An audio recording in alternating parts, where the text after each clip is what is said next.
Saya sebutkan namanya langsung. Muncul, sudah lama hilang, muncul lagi dia. Namanya Abu Janda. Sudah mulai memprovokasi. Apa kata dia? Felix Shaw itu pendukung Israel. Gara-gara Felix Shaw itu menolak Iran.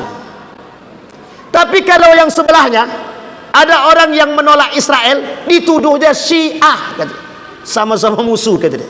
Orang-orang seperti Abu Janda inilah Pak yang disebut dengan musuh bersama kita hari ini. Dia Muslim tapi jadi musuh kita hari ini Pak. Kenapa? Munafik Pak. Dia hasut orang lain untuk mengatakan demikian. Sekarang pertanyaannya adalah, kita rujuk sejarah Pak. Yang bunuh Ali bin Abi Thalib hafal Quran Pak. Yang bunuh Utsman paham Quran Pak. Yang membunuh Al-Hasan paham Al-Quran. Yang membunuh Al-Husain apa tak lagi Pak. Yang membunuh Umar bin Khattab paham Quran. Pertanyaannya, betul apa tidak perkataan Nabi tadi? A'udzu billahi minasyaitonir rajim. Bismillahirrahmanirrahim. Assalamualaikum warahmatullahi wabarakatuh.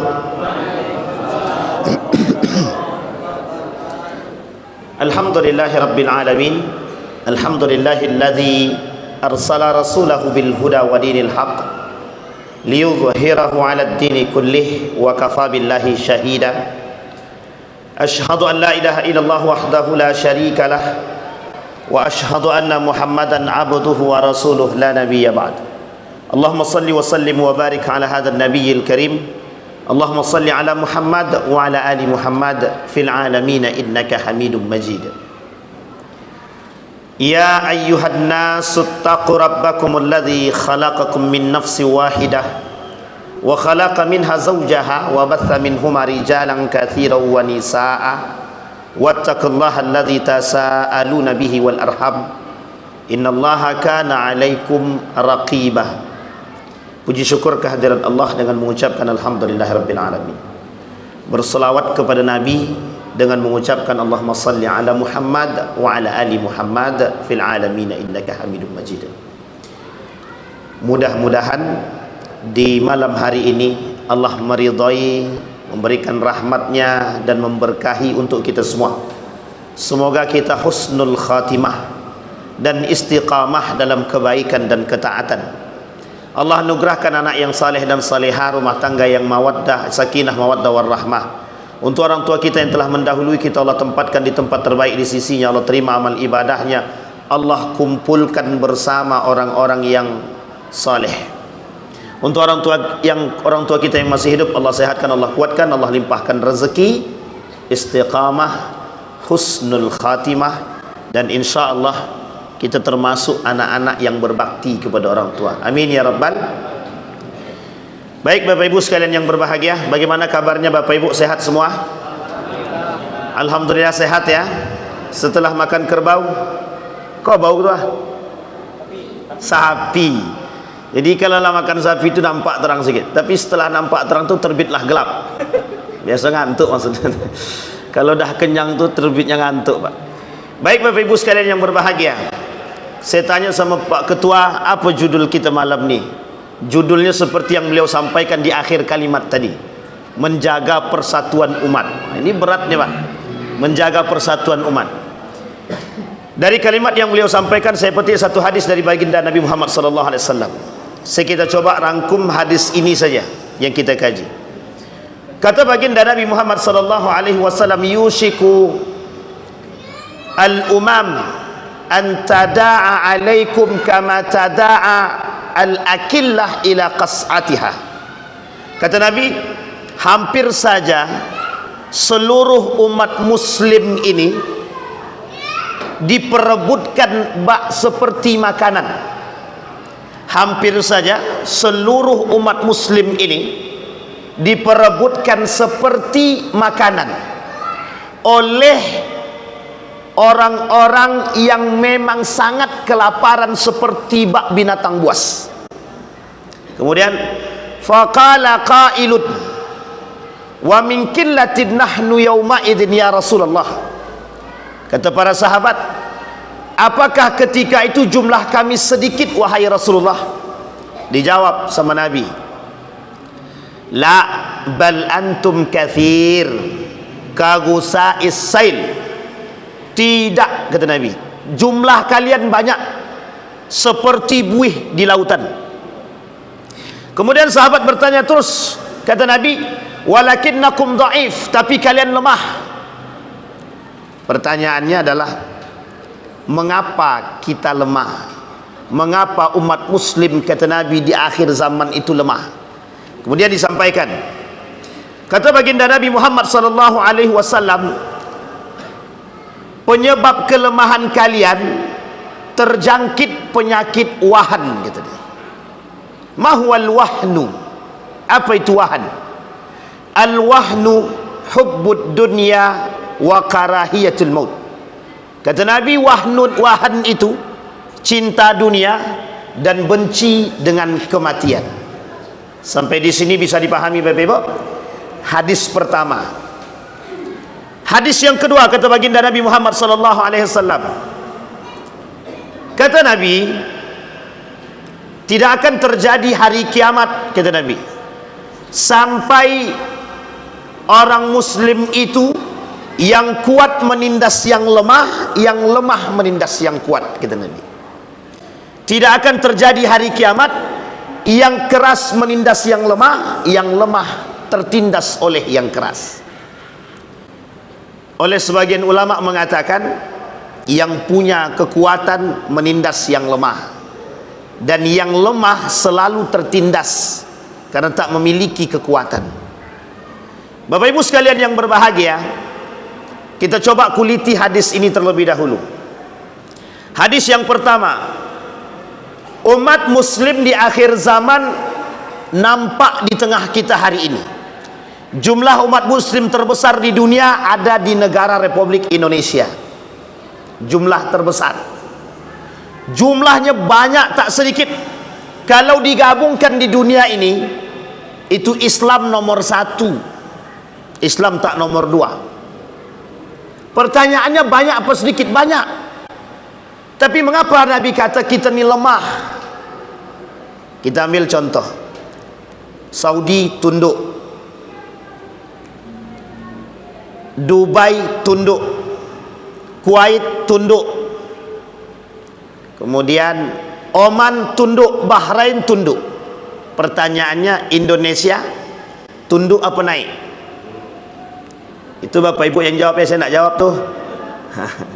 Ini bukan apa namanya itu, ujian, bukan. Tapi kenyataannya begitu memang. Kata Nabi, tidak akan terjadi hari kiamat sampai kalian akan melihat umat muslim itu tunduk di tangan ahlul kufar. Tidak akan kalian temukan di akhir zaman umat muslim tegak berdiri kecuali mereka tunduk di hadapan ahlul kufar. Mesir diiming-imingi investasi sehingga dia tak bisa berbuat apa-apa, kecuali Yaman, kecuali Iran, kecuali Turki, terlepas daripada hubungan politik yang mereka miliki. Sekarang kita rujuk kepada negara-negara yang tadi lemah, yang tunduk tadi. Apa yang kurang dari mereka? Tak ada. Duit melimpah. Dubai dari minyak 40%, 60%-nya dari pariwisata. Saudi 60% daripada minyak, sisanya dari tempat-tempat yang tidak terduga.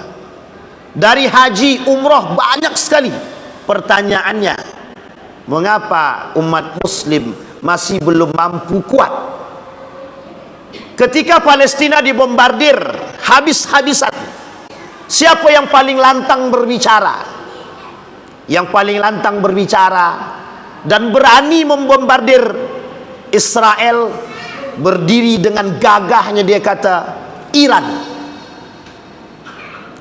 Sebagian kalangan mengatakan itu Syiah, musuh kita juga. Tapi ketika dirujuk kepada kelompok Sunni, tak ada yang berani. Sekarang pertanyaannya, pilih Israel atau pilih Iran? Pilih Iran tuh. Jadi bingung kan, dilema semua dibuat nih. Kata Fahmi Salim, kedua-duanya musuh, kata dia. Tapi apa kata penasihat politik Erdogan?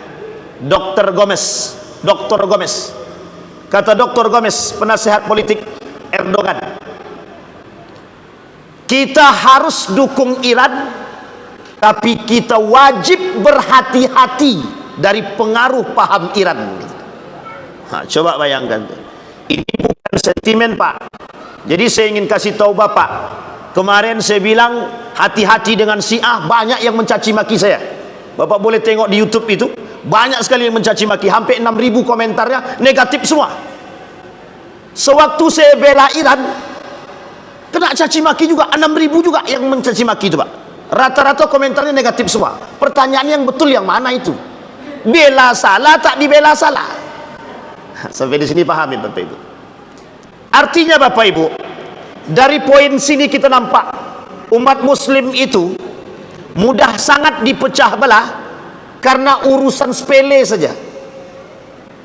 Tapi itu tak sepele Ustaz, urusan akidah. Ketimbang Bapak pilih Israel, lebih munafik daripada pilih Iran.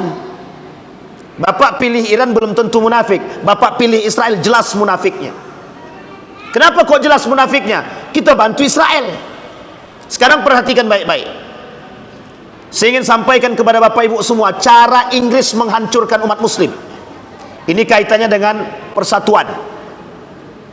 Inggris itu dalam revolusi Arab, dia kerjasama dengan Sharif Hussein. Apa kata Inggris? Sharif Hussein, lo mau nggak memegang Hijaz? Yang ketika itu Hijaz itu Mekah Madinah di bawah kekuasaan Turki Utsmani. Tapi Sharif Hussein ketika itu seorang gubernur Hijaz. Singkat cerita, kata Sharif Hussein, aku mau. Inggris kerjasama dengan Sharif Hussein, diberikan bantuan militer, semua Pak, senjata, duit dibantu. Tapi diam-diam Inggris kerjasama dengan Ibnu Saud. Hei Ibnu Saud, kau mau tidak pegang Hijaz yang terdiri dari Mekah dan Madinah, yang kelak menjadi pusat peradaban itu? Kata Ibnu Saud, mau. Ambil daripada Sharif Hussein. Berkelahi Pak, gara-gara kekuasaan antara Ibnu Saud dengan Sharif Hussein. Sharif Hussein gubernur Hijaz, Ibnu Saud seorang pedagang Nejat, muslim kedua-duanya. Hanya gara-gara Inggris berkelahi dia Pak. Satu. Sekarang yang kedua, ada namanya Abdullah As-Sabah, provokator handal pada masanya. Jadi Bapak Ibu, ada satu hadis itu sahih. Kata Nabi, Umar bin Khattab itu ibarat pintu. Ibarat pintu itu apa maksudnya? Kata Huzaifah ibn Yaman, atadruna man huwal bab? Tahu kalian siapa pintu yang dimaksud oleh Nabi? Tidak ada yang tahu Pak, sahabat Nabi tidak ada yang tahu. Oleh Huzaifah dikata, huwa Umar bin Al-Khattab, dia Umar bin Khattab. Bapak Ibu, Umar meninggal dunia, meninggal Umar, semua fitnah itu keluar bagaikan air dari keran. Bapak Ibu lihat keran yang sudah airnya menumpuk, tak keluar ketika ditutup, ketika dibuka mengalir sederas mungkin. Begitulah fitnah yang terjadi setelah wafatnya Umar bin Al-Khattab. Apa fitnah yang paling besar di tengah umat muslim ketika itu? Al-iftiraqu bainal muslimin, perpecahan di tengah umat muslim. Kita lihat, ini saya bicara sejarah saja. Utsman bin Affan naik sebagai khalifah. 6 tahun masa kepemimpinan Utsman dicintai oleh masyarakat. 6 tahun terakhir masa akhir kepemimpinan, propaganda, provokasi, fitnah semua muncul untuk Utsman bin Affan. Apa fitnah yang paling berbahaya bagi Utsman bin Affan? Dituduh membuat Al-Quran. Apa kata para mereka? Utsman itu sudah menghapus ayat-ayat Al-Quran demi kepentingan politik dia. Sehingga tuduhan Utsman itu banyak. Korupsi, nepotisme, mendudukkan keluarga di posisi-posisi penting. Coba bayangkan. Sehingga apa yang terjadi? Abdullah bin Sabah melakukan provokasi terhadap umat muslim, terutama umat muslim yang ada di Mesir. Apa provokasinya? Yang tadi saya sampaikan. Ini nanti Bapak Ibu tarik saja benang merahnya ke keadaan kita hari ini. Singkat cerita Bapak Ibu sekalian yang berbahagia, Utsman bin Affan di demo. Beliau sedang baca Quran dalam rumah dia di Madinah. Sedang baca Quran. Selesai beliau baca Quran, Al-Quran masih di dada. Masuk 6 orang yang membunuh Utsman ibn Affan. Satu persatu dia masuk. Masuk yang pertama dicekik lehernya, Pak. Pingsan Utsman ibn Affan. Dikira mati, keluar dia. Masuk yang kedua, ditikamnya Utsman ibn Affan 6 kali tikaman dengan menyebut, "Ya Allah, aku serahkan tubuh Utsman kepadamu." Sampai di sini bisa dipahami? Bisa Bapak Ibu lihat kalimat pentingnya? Ya Allah, aku serahkan tubuhnya Utsman kepada engkau. Masuk ajudan Utsman, masuk orang ketiga. Ajudan Utsman membunuh orang yang kedua. Orang yang ketiga membunuh ajudan Utsman. Datang istri Utsman bin Affan, mengambil badan daripada sang suami, dipatahkan oleh orang ketiga tangan istri Utsman bin Affan. Masuk orang keempat, kelima dan keenam, mereka bertakbir kepada Allah, Allahu Akbar, untuk membunuh Utsman. Pertanyaannya, Muslimkah yang bunuh? Muslim. Dengan ucapan apa mereka bunuh? Allahu Akbar. Sampai di sini paham? Disinilah letaknya provokasi pertama di muka bumi dalam Islam. Perpecahan umat muslim mulai dari saat itu sampai hari ini dan sampai hari kiamat, sampai datangnya Imam Mahdi wa nuzul Isa alaihissalam. Kalau tak datang dua ini, tapi mesti datang, karena itu hadisnya sahih dan perkataan baginda Nabi Muhammad sallallahu alaihi wasallam, wa ma yantiqu anil hawa illa wahyun yuha. Nabi tak mungkin bohong, maksum. Semua yang disampaikan Nabi wahyu. Maka kelak umat muslim ini bersatu dalam satu bendera, Imam Mahdi wa nuzul Isa alaihissalam. Sampai di sini bisa dipahami? Baik, sekarang kita lihat. Meninggal Utsman bin Affan. Siapa yang tertuduh atas pembunuhan Utsman bin Affan? Berdiri tegak dengan gagah Aisyah, melakukan bukan provokasi. Aisyah terprovokasi. Dia kata bahwa yang membunuh Utsman ibn Affan adalah orang suruhan Ali bin Abi Thalib. Karena orang yang di Mesir itu mengaku pengikut Ali. Sampai di sini paham ya Bapak Ibu ya? Singkat cerita, singkat terus nih. Terjadi perang antara Ali bin Abi Thalib dengan Aisyah. Nama perangnya perang Jamal. Tidak terjadi pertumpahan darah, tapi kata Nabi, Ali engkau akan menang atas diri dia. Sehingga betul Ali menang atas Aisyah, dan Aisyah diberikan tempat wewenang untuk tinggal tetap di Madinah. Ali bin Abi Thalib memindahkan kerajaan atau khalifah ke Kufah, Babilonia, Irak sekarang. Sampai di sini bisa dipahami Bu ya? Kufah, Irak sekarang. Kemudian Muawiyah ibn Abi Sufyan yang ditetapkan atau yang ditempatkan di Damaskus, Syam sekarang, ditempatkan di Damaskus sebagai gubernur di sana, meminta dan memaksa Ali bin Abi Thalib, aku tidak akan berbaiat kepada Ali sampai Ali mengeksekusi mati pembunuh Utsman ibn Affan. Ali tak tahu sama sekali. Ali datang terakhir, pembunuhnya sudah tidak ada. Kemana Ali mau cari tahu? Orang yang melihat tak nampak, semua pengkhianat, pendusta. Ali tak bisa katakan. Apa kata Muawiyah? Aku tak mau tahu, pokoknya cari dan eksekusi mati. Coba bayangkan Pak. Jadi Ali bin Abi Thalib itu posisinya sangat dilema dan sangat sulit, sehingga kata Ali bin Abi Thalib, Muawiyah ini berkhianat karena dia tak mau berbaiat kepada Ali bin Abi Thalib yang disepakati oleh para sahabat Nabi yang masih hidup ketika itu.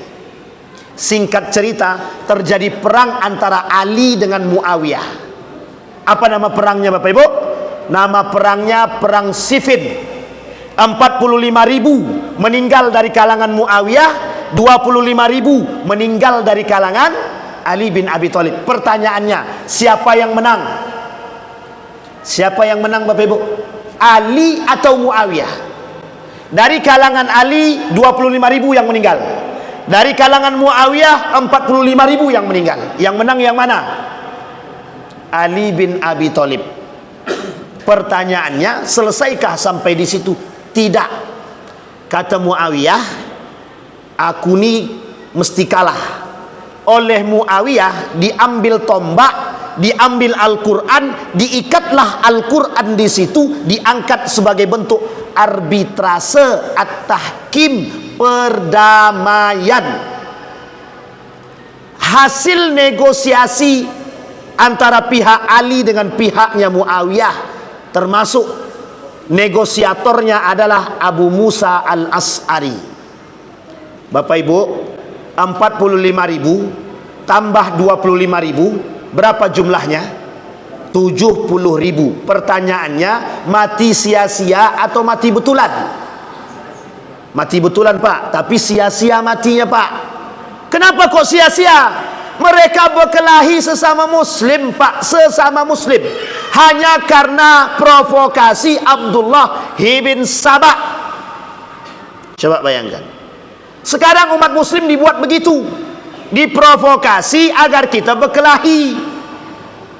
Pada masanya Pak, kita merasakan betul umat muslim ini diadu domba betul antara satu dengan yang lain, Muhammadiyah, NU, Persis dan lain sebagainya. Berkelahi kita di situ. Pokoknya aku tak akan masuk masjid itu masjid Muhammadiyah, tidak sejalan dengan akidah aku. Pokoknya aku tak mau masuk masjid itu NU, selalu pakai kunut, bid'ah. Habis berkelahi. Cuma gara-gara kunut kita berkelahi. Rupanya dua-duanya tidak sholat subuh. Apa lebih tak parah tu lagi? Aku tak akan datang, dia ada kendurian. Aku tak akan datang, dua-duanya tak makan. Tanggung lapar sekali. Sampai di sini paham Pak? Hanya karena persoalan furu'iyah. Tapi Bapak Ibu, itu bahasa kita yang furu'iyah. Tapi bahasanya orang barat tidak furu'iyah. Itu kerjaan orang barat Pak, untuk menghancurkan kita, biar kita lemah, biar kita berpecah belah. Dulu, nanti kita lihat siapa antek-anteknya orang-orang orientalis itu di tengah kita. Nanti dapat tuh Pak, nampak sekali. Singkat cerita Bapak Ibu, berkelahi Ali dengan Muawiyah, menang Ali, terjadi perdamaian. Tapi kekhalifahan belum diberikan kepada Muawiyah. Balik Ali ke Kufah, Muawiyah pun balik ke Syam, Damaskus. Di tengah perjalanan ini cikal bakal keluarnya aliran sesat yang disebut dengan Syiah dan Khawarij. Syiah menganggap diri dia betul, pokoknya selain daripada Syiah itu sesat, berarti kita ni sesat. Ini tak ada kaitannya perang Iran dengan Israel ya. Ini kelompok yang muncul. Syiah menyesatkan kita. Kata Syiah, Sunni itu pendusta. Kata Sunni begitu juga, Syiah itu pendusta, kata dia.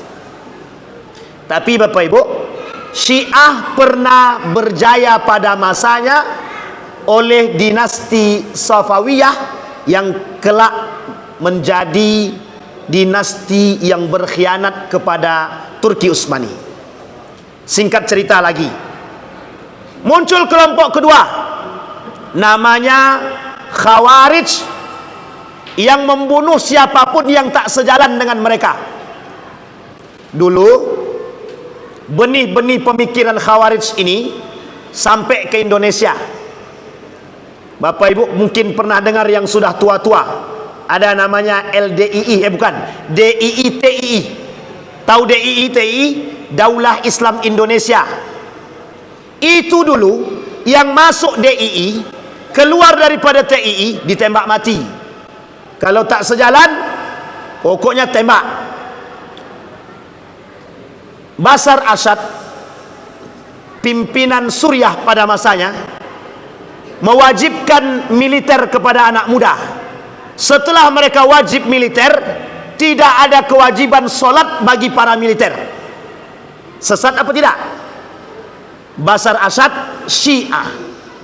Bashar Assad Syiah. Sampai di sini paham Bapak Ibu? Sekarang kita lanjut cerita sejarah. Terjadi perpecahan di kalangan umat muslim. Yang berantem siapa? Umat muslim dengan muslim. Tak ada orang lain, tak ada.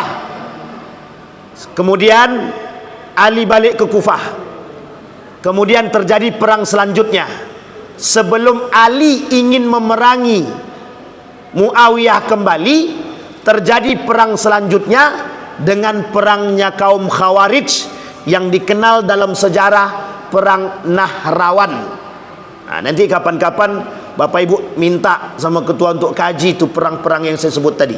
Itu cikal bakal kelompok sesat di muka bumi ini yang berdampak negatif sampai akhir zaman. Dan itu bahaya, sangat bahaya. Singkat cerita Bapak Ibu, umat muslim terpecah belah di sini. Disinilah mulai cikal bakal pertama umat muslim terpecah belah. Maka lahir kelompok ketiga dari hal yang serupa, nama kelompok itu Murji'ah. Siapa Murji'ah itu? Yang menganggap dosa besar itu sepele, tidak dosa besar, tergantung pada hati dia. Misal, kalau hati dia tetap beriman pada Allah, sekalipun dia tak solat, sekalipun dia tak berhijab, itu urusan dia dengan Allah, itu tidak dosa besar. Sekarang saya tanya Bapak Ibu, ada tak pengikut itu sekarang? Bukan tak banyak lagi, banyak betul. Masih ingat kan Bapak Ibu? Paskibraka tak boleh pakai jilbab. Itu bagian Murji'ah itu Pak. Orang-orang pelaku Murji'ah begitu. Tak ada wajib jilbab. Nikah beda agama boleh. Agama semua sama benar. Itu bagian-bagian daripada Murji'ah itu. Nah, nanti kita sebut nama mereka itu. Itu adalah golongan-golongan liberalisme yang lahir di muka bumi ini, hanya bertujuan untuk memecah belah kita, untuk melemahkan iman kita. Siapa mereka? Munafik, yang kelak menjadi musuh terberat umat muslim adalah munafik. Di mana lahirnya munafik? Pada masa baginda Nabi Muhammad SAW, ketika Nabi berhijrah dari Mekah ke Madinah. Ini kaitannya dengan Muharram. Nabi di Mekah, musuh dia jelas. Siapa musuh Nabi? Kafir Quraisy. Di Madinah, Nabi kira musuh dia berkurang, rupanya tambah banyak. Yahudi satu, Nasrani satu, terakhir manusia munafik. Bapak Ibu, munafik itu berada di antara kita. Yang membuat umat muslim ini terpecah belah sesama muslim, itu orang munafik itu Pak. Muslim dia, muslim. Tapi kenapa dia pecah belah kita? Karena dia punya kepentingan. Kalau tak ada kepentingan, dia tak mau. Tapi karena ada yang diinginkan, dia mau. Sekarang kita lihat lagi. Sekarang ni kita selesaikan sejarah tadi. Kembali kepada poin tadi. Bapak Ibu sekalian yang berbahagia, saya sampaikan sistem monarki dalam Islam, sistem monarki dalam Islam, atau lebih tepatnya sistem kekerajaan dalam Islam, menghapus sistem khalifah musyawarah, itu terjadi pada masa dinasti Muawiyah atau Umayyah.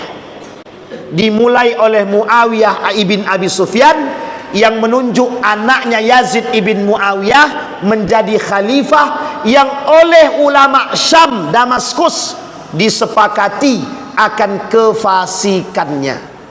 Ini juga sejarah pertama kali dalam Islam, sejarah pertama pimpinan atau khalifah yang dikenal fasik oleh ulama setempat, namanya Yazid ibn Muawiyah. Siapa Yazid bin Muawiyah ni Pak? Anak dari Muawiyah ibn Abi Sufyan. Siapa Muawiyah itu Pak? Anak dari Abi Sufyan. Siapa Yazid bin Muawiyah? Anak dari Muawiyah. Yazid bin Muawiyah, Muawiyah ibn Abi Sufyan. Siapa Abu Sufyan itu? Yang masuk Islam terpaksa karena takut harta bendanya dijarah oleh Nabi dalam penaklukan kota Mekah. Sampai di sini sudah paham sejarah Bapak Ibu? Di sini cikal bakal hancur dan berkelahinya umat muslim dengan muslim, sampai runtuh daulah atau dinasti Umayyah diambil paksa oleh dinasti Abbasiyah. Runtuh dinasti Abbasiyah diambil paksa oleh kerajaan-kerajaan muslim lainnya. Terbangun di Andalusia yang disebut dengan Umayyah kedua, yang kelak juga habis, dihanguskan. Runtuh Andalusia disebabkan perkara dunia. Sekarang saya sampaikan Bapak Ibu, dinasti Umayyah, dinasti Abbasiyah, dinasti Turki Utsmani, Andalusia hancur dan runtuh disebabkan urusan cinta terhadap dunia. Sampai sini sudah paham Bapak Ibu? Perebutan kekuasaan, perebutan tahta, perebutan harta dan lain sebagainya terjadi pada masa semua kerajaan Islam, semua. Singkat cerita Bapak Ibu, ini singkat cerita lagi nih, kembali kepada poin sejarah tadi. Apa kata Nabi? Lemah umat Islam itu, lemah kerajaan Islam itu disebabkan cinta terhadap dunia. Maka salah satu cara untuk melemahkan umat muslim agar mudah dipecah belah lewat jalur ekonomi. Pokoknya Pak Ustadz, terserah mau Pak Ustadz suruh kami boikot produk Israel atau tidak suruh, kami tetap menjalankan karena orang Israel yang kasih kami makan. Mau tak mau Pak? Nabi Muhammad SAW pernah dilecehkan di Prancis oleh Charles Hebdo. Apa kata Charles Hebdo? Tuh Muhammad, tukang zina, porno dan lain sebagainya. Ditembak mati Pak oleh orang muslim. Apa jawaban sebagian besar umat muslim? Jangan ikut campur, biarkan saja mereka begitu, itu haknya dia. Islam dicaci, Islam dimaki, Al-Quran dihabisi, Nabi dihina, kita cuma bisa diam. Kenapa kita bisa diam? Karena ada yang mendukung mereka. Siapa yang mendukung mereka? Umat muslim. Siapa mereka? Yang dibiayai, yang dibayar. Kita membela mati-matian Palestina, ada saudara kita yang masih membela Israel. Siapa mereka? Yang masih membeli produk Israel dan Yahudi. Jangan tersinggung. Sekarang kita rujuk. Siapa mereka? Munafik. Yang membela mereka itu orang munafik. Yang membela ahlul kufar yang menyiksakan kita, orang munafik. Disampaikan dalam kitab Al-Wala' wal Bara'. Bahkan masuk dalam kategori kufur. Orang muslim masih membantu negara yang menyiksa umat muslim, maka dia masuk dalam kategori munafik. Bapak Ibu, perlu kita sampaikan Pak, setelah Kemal Atatürk naik menjadi presiden Turki yang merubah sistem khalifah di masa Turki Utsmani, apa yang dilakukan oleh Kemal Atatürk? Yang dilakukan oleh Kemal Atatürk, dihapus semua yang berbau-bau Islam. Dihapus Pak, dihapus. Bahasa Arab belajar tak boleh, baca Quran tak boleh, azan harus pakai bahasa Turki. Tidak boleh ada bau-bau Islam.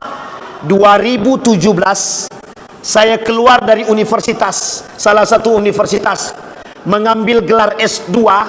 Tidak boleh lagi ketika itu menggunakan gelar yang ada Islamnya di belakang. Tidak boleh. Itu masuk dalam ranah radikalisme. Tidak boleh bawa Islam-Islam. Tidak ada lagi pendidikan agama Islam. Tidak ada lagi ekonomi Islam. Sampai hari ini Bapak Ibu temukan itu. Dimulai pada masa tahun 2017. Tidak boleh ada urusan Islam-Islam di belakang. Nanti umat yang lain juga sama Pak. Dia buatnya sarjana ekonomi Kristen, kata dia. Itu bahasa mereka. Bapak Ibu harus paham. Siapa orang yang mengusung paham-paham seperti ini? Liberal. Siapa mereka? Munafik. Siapa mereka yang kerjasama dengan orientalis untuk mendapatkan PT? Mereka rela merubah akidah dan merusak kita, dan kita berantem di tengah kita, Pak. Sampai di sini bisa dipahami. Sekarang kita lihat dampak daripada perpecahan kita. Ini sebagian sejarah daripada apa yang saya sampaikan. Sekarang kita lihat apa dampak perpecahan umat muslim. Dampak perpecahan umat muslim: satu, umat muslim lemah selemah-lemahnya.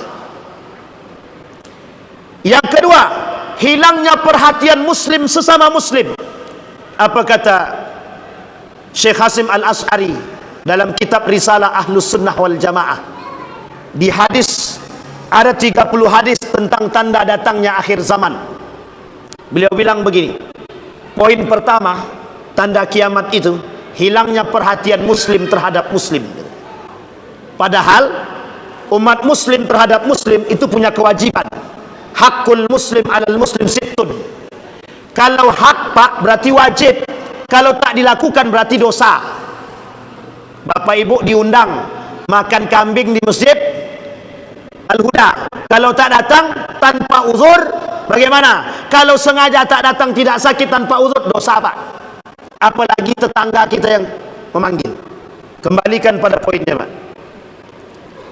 Apa kata Nabi?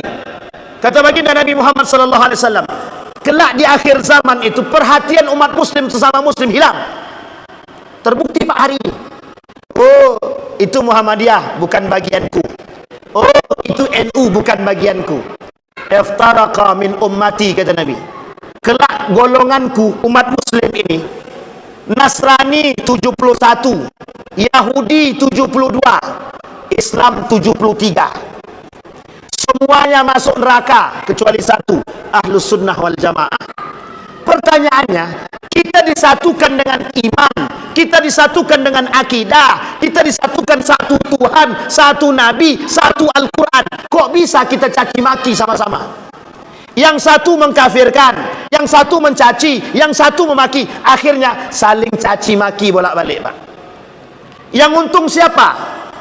Yang untung, Pak, saya kasih tahu yang untung Amerika. Yang untung siapa? Israel. Perhatikan kalimat ini, Pak. Tidak ada satupun negara manapun yang mau berjihad ketika fatwa jihad internasional dikumandangkan. Siapa yang mau pergi jihad? Tak ada, Pak. Apa aturan negara masing-masing? Kami melarang setiap warga kami berjihad. Dua negara pertama kali yang menolak jihad, fatwa jihad tersebut, Saudi, Mesir. Pertanyaannya, sedang mau disatukan, tiba-tiba datang yang melemahkan. Uniknya yang melemahkan orang muslim itu sendiri. Coba bayangkan, parade ingin menembus blok perbatasan Mesir dengan Israel, ingin membantu Gaza. Berbondong-bondong umat muslim dari Mesir, Pak, oleh pemerintah Mesir. Yang datang, yang nampak kalau tujuannya untuk itu deportasi. Termasuk salah satunya banyak artis-artis Indonesia yang ikut parade tersebut, dan ada juga yang dideportasi. Pertanyaannya simpel, Pak. Siapa mereka? Muslim. Mengapa mereka melarang? Apa alasan mereka melarang? Alasannya sederhana, takut rusak hubungan diplomasi. Sekarang Bapak Ibu, itu skala global yang saya sampaikan. Sekarang perhatikan skala yang paling kecil di tengah kita sekarang. Hampir setiap masjid merasakan punya masjid masing-masing. Yang satu punya masjid, jadi tak mau dia main ke masjid yang lain. Yang satu punya masjid, tak mau juga main ke tempat masjid yang lain. Ini masjid Muhammadiyah, ini masjid Salafi, ini masjid Wahabi, ini masjid NU, ini masjid Persis. Itu rumah Allah, bukan rumah kalian. Pak, perhatikan baik-baik hadis ayat ini dalam Al-Quran. Orang munafik pada masa Nabi ingin membunuh Nabi itu serius. Jadi orang sekarang, orang kafir sekarang, orang munafik sekarang ingin menghancurkan kita juga serius. Sekarang kita perhatikan di mana letak keseriusan mereka ingin menghancurkan kita. Mereka, Pak, pada masa baginda Nabi Muhammad masih hidup, dibangun masjid namanya Masjid Dirar. Tahu Bapak Ibu Masjid Dirar? Diabadikan oleh Allah dalam Al-Quran. Nabi pergi perang Tabuk. Dalam perang Tabuk itu, ketika balik dari perang Tabuk, apa kata Allah sama Nabi? Nanti balik, hancurkan masjid itu. Ada masjid namanya Masjid Dirar. Tahu Bapak Ibu yang bangun siapa? Kaum munafik yang masuk Islam. Abu Ubaid bin Salul, gembongnya munafik ketika itu, masuk Islam, tujuannya ingin menghancurkan Nabi. Dibangunlah Masjid Dirar. Diminta Nabi untuk meresmikan masjid tersebut. Kalau nanti Nabi masuk masjid ini, kita bunuh.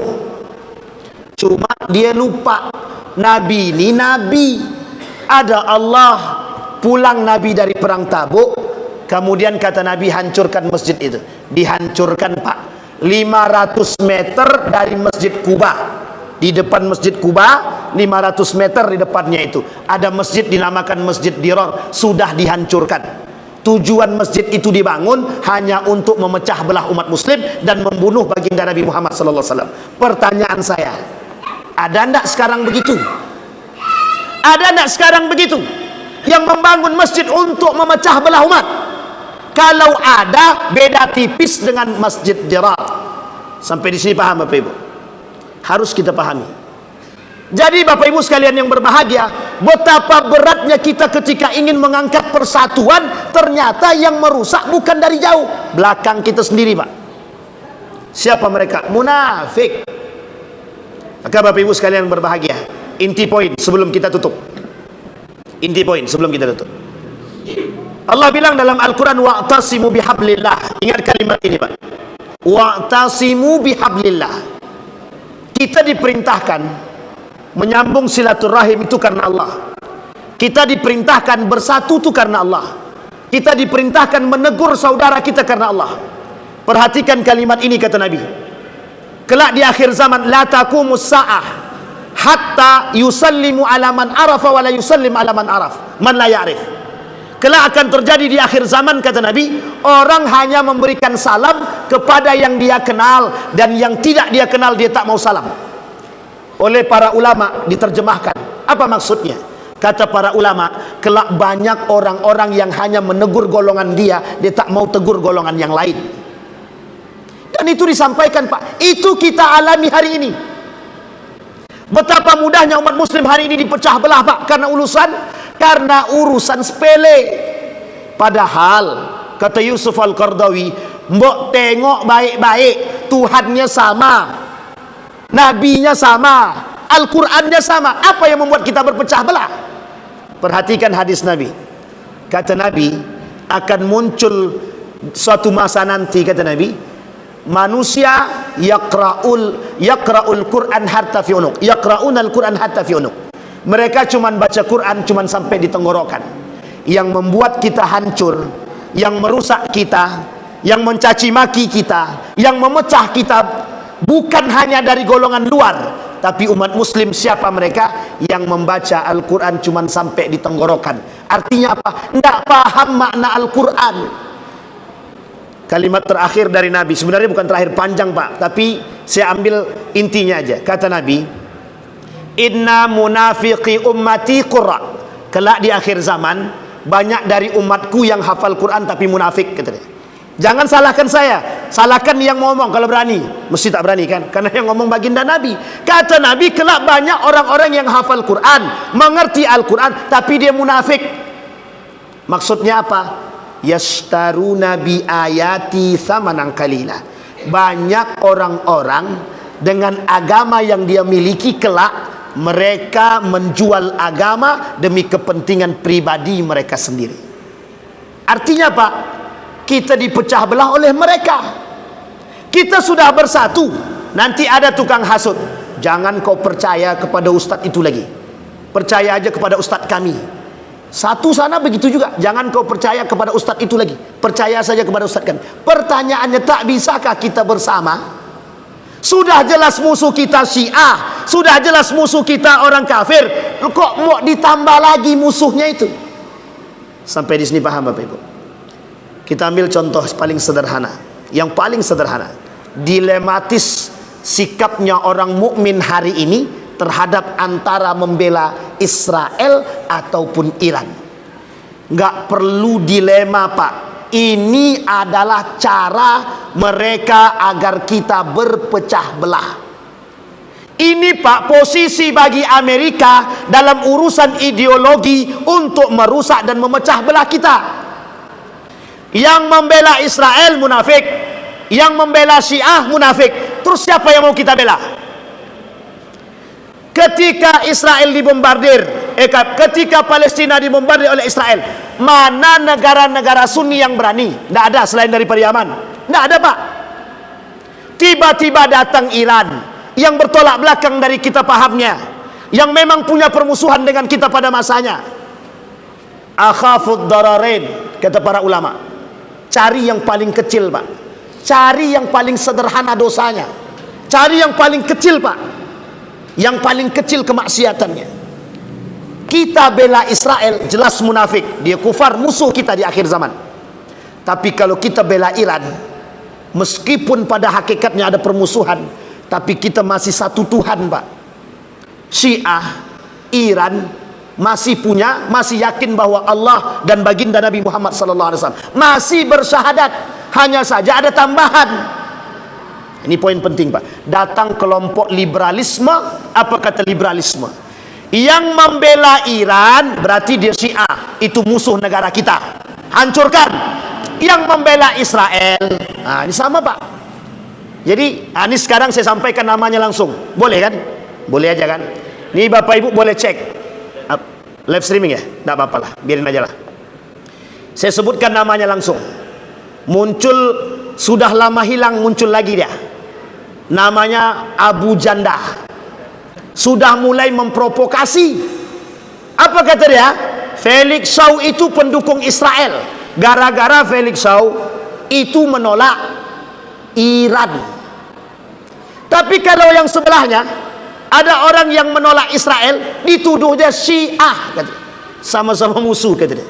Orang-orang seperti Abu Janda inilah Pak yang disebut dengan musuh bersama kita hari ini. Dia Muslim tapi jadi musuh kita hari ini Pak. Kenapa? Munafik Pak. Dia hasut orang lain untuk mengatakan demikian. Sekarang pertanyaannya adalah, kita rujuk sejarah Pak. Yang bunuh Ali bin Abi Thalib hafal Quran Pak. Yang bunuh Utsman paham Quran Pak. Yang membunuh Al-Hasan paham Al-Quran. Yang membunuh Al-Husain apa tak lagi Pak. Yang membunuh Umar bin Khattab paham Quran. Pertanyaannya, betul apa tidak perkataan Nabi tadi? Orang munafik dari golonganku kelak qurra, kata Nabi. Uniknya kita hari ini semua mengatasnamakan agama, tapi semua bercampur aduk, semuanya sesat dan menyesatkan. Maka Bapak Ibu sekalian yang berbahagia, apa kata Syekh Hashim Al-Asy'ari? Berpegang teguh pada akidah yang baik itu wajib. Wajib sangat. Memperteguhkan iman di akhir zaman sangat wajib. Bahkan umat muslim di akhir zaman itu bak memegang bara api, kata Nabi. Saking sulitnya hidup. Kita sekarang Pak, sulit bagi kita untuk hidup sekarang. Yang salah tak nampak salah dia, yang betul tak nampak salah betul dia. Tak nampak betulnya. Salah dibenarkan, yang benar disalahkan. Pengkhianat dianggap jujur, yang jujur dianggap pengkhianat. Kita tak jelas sekarang. Maka poin pentingnya adalah, di mana letak umat mukmin hari ini. Saya tak berbicara muslim Pak, tapi saya berbicara mukmin. Karena yang bisa kita sandarkan di akhir zaman, iman, hati, dan ilmu. 3. Iman, hati, iman, ilmu, dan hati.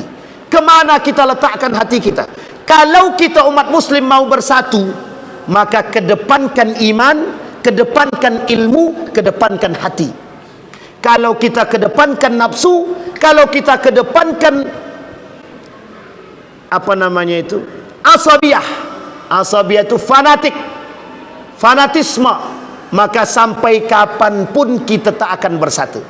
Maka yang terakhir sebelum saya tutup, kita dipecah belah melalui satu suara, fanatisme golongan. Bapak Ibu, radikal terhadap agama wajib, tapi radikalisme terhadap agama salah. Apa maksudnya radikalisme itu? Ini berlebih Pak, ekstremis. Tapi kalau kita radikal mendalami ilmu agama, hukum dia wajib. Sekarang apa penting daripada fikih Pak? Fikih itu menyatukan semua umat. Ada yang mazhab Hambali, ada yang mazhab Hanafi, ada yang mazhab Syafi'i, ada yang mazhab Imam Abu Hanifah atau Imam Malik. Bersatu Pak, cuman karena perbedaan mereka berbeda, tapi hati mereka tetap bersatu. Sama Pak, itu yang ingin kita angkat hari ini. Fikih kenegaraan yang kita angkat. Bersatu dalam hati, berbeda mazhab biasa.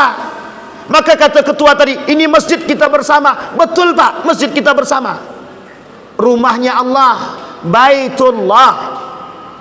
Tapi kalau kita sudah mengatakan itu rumahku, itu masjidku, itu masjid Sianu, sampai kiamat kita tak akan bersatu, sampai kiamat. Sampai di sini bisa dipahami Bapak Ibu.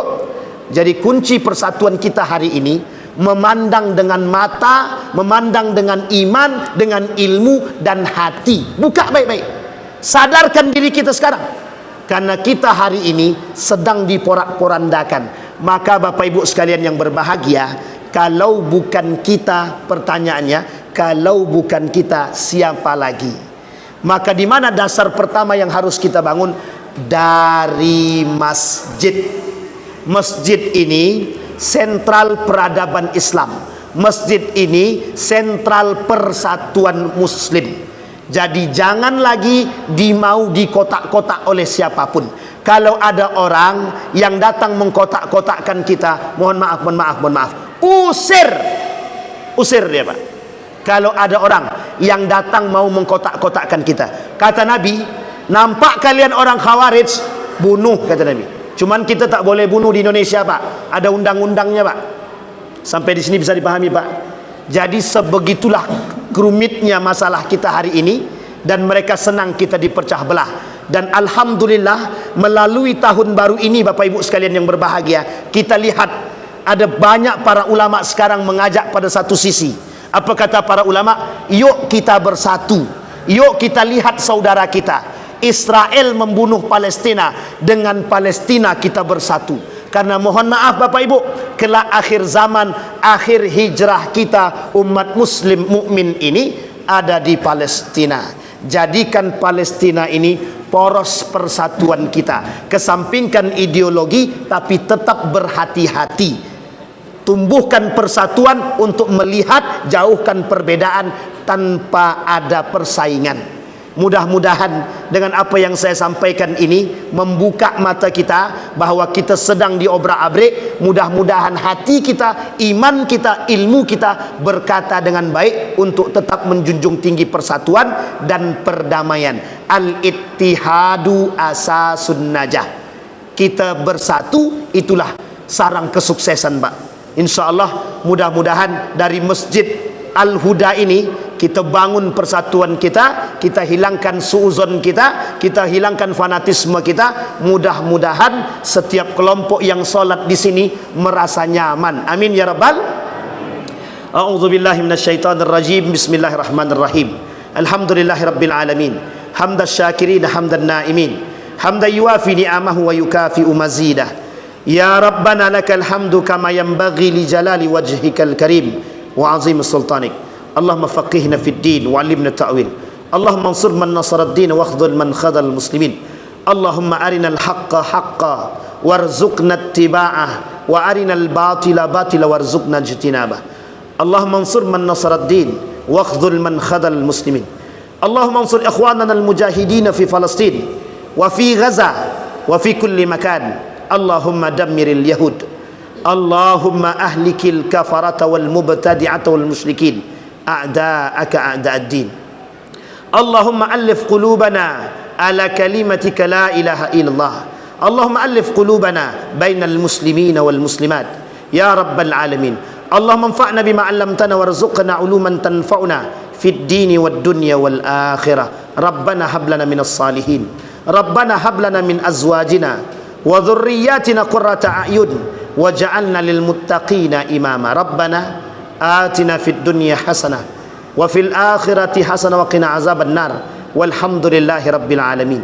Assalamualaikum warahmatullahi wabarakatuh.